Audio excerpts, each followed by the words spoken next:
गरीब साध साध सब नेक हैं, आप अपनी ठोरे, जो सतलोक ले जाएंगे वो साधु कोई और।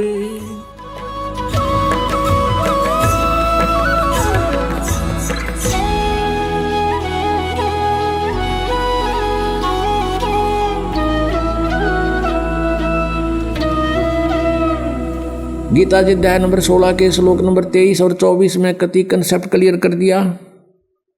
शास्त्र विधि को त्याग कर जो मनमाना आचरण करते हैं उनको न तो सुख होता है, ना गति होती है, और ना उनको कोई सिद्धि यानी प्राप्त होती, क्योंकि सिद्धि हमें सतलोक लेके जाएगी, हमने उसको दुरुपयोग नहीं करना तो उसको कोई सिद्धि नहीं प्राप्त होती है, उसका कार्य जो उद्देश्य लेकर आया है वो सिद्ध नहीं हो पाता। और 24वें श्लोक में कहा, इससे तेरे लिए अर्जुन कर्तव्य और अकर्तव्य की व्यवस्था में शास्त्र ही प्रमाण है, किसी की दंत कथा पर मत विश्वास करना, जो सदग्रंथों में लिखा वही मानना। आज पुण्यात्मा जो हमारे सदग्रंथ बता रहे हैं हमने इस अनुसार साधना करनी पड़ेगी। अब हमारे सदग्रंथ क्या बताते हैं? परमात्मा कहते हैं सबसे पहले हमें कंप्लीट जो संपूर्ण ध्यात्म ज्ञान से परिचित होना पड़ेगा और तत्ब्रह्म से परिचित होना पड़ेगा।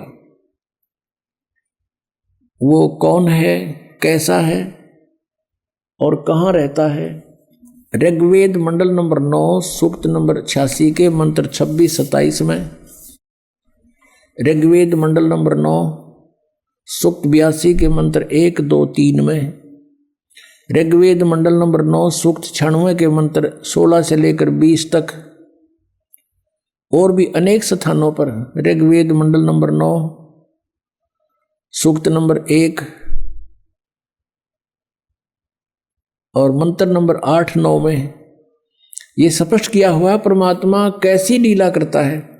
तो हमने सबसे पहले परमात्मा को पहचानना है कि वो परमात्मा कौन है और कैसी लीला करता है।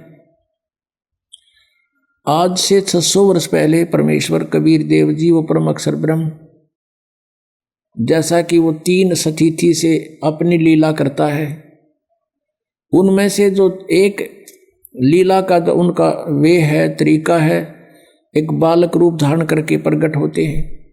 सन 1398 संवत 1455 और ज्येष्ठ सुदी पूर्णमासी यानी जेठ उत्तरते की पूर्णमासी, उस पूर्णमासी को पूर्णिमा को परमात्मा सतलोक से चलकर गति करके आए और वहां प्रकट हुए। अपनात्मा साथ ही साथ आपको सदग्रंथों से परिचित कराना अनिवार्य है, दास का एक कर्तव्य बनता है। आपको शिक्षा इसलिए परमात्मा ने दिलाई है कि आप परमात्मा पहचान लो, न इस रोजी रोटी के लिए इस शिक्षा की कतई जरूरत नहीं थी।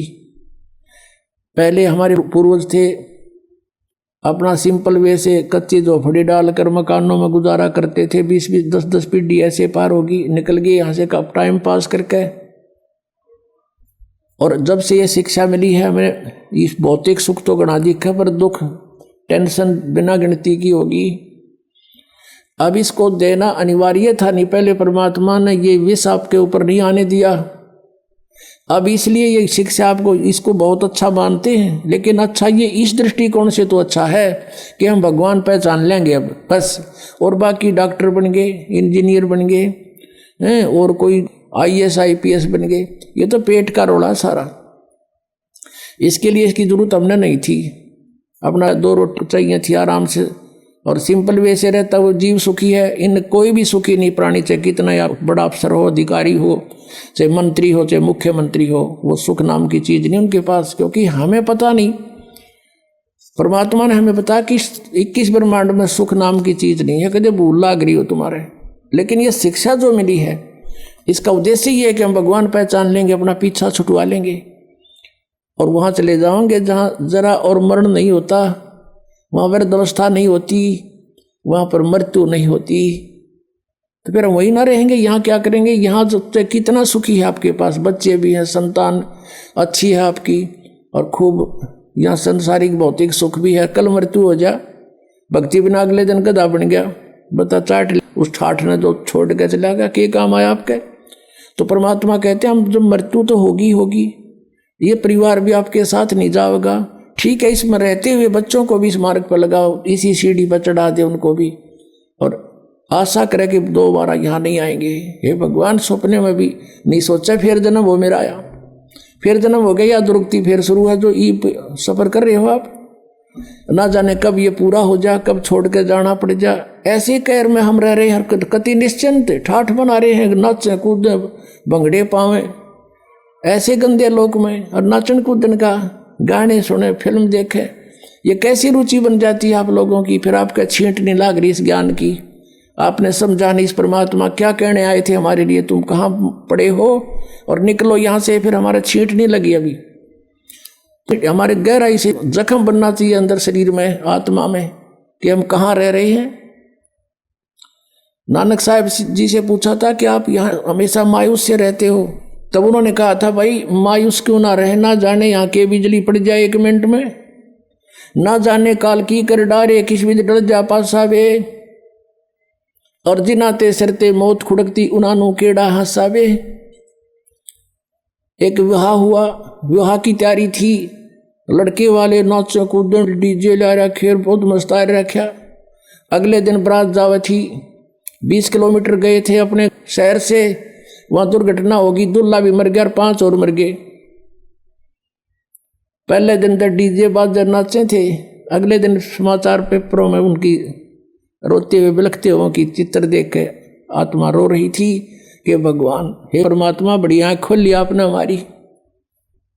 कहते ना जाने काल की कर डारे किस भी ढल जा पासावे, और जिनाते सरते मौत खुड़कती उन्होंने केड़ा हंसावे। 1 सेकंड का भरोसा नहीं के बिजली गिर जा और यहाँ नाचे कूद फंड करे, तो बिना ज्ञान के नशे में आदमी ऐसी गलती कर सकता है। कबीर ये माया अटपटी सब गट आन अड़ी, और किस किस ने समझाऊं या कुएं भांग पड़ी। तो अब ये भांग को उतारने का एंटीबायोटिक कैप्सूल, ये प्रवचन और ये ज्ञान, ये मंत्र रूपी औषधि आपको कानों के माध्यम से प्रवेश की जा रही है।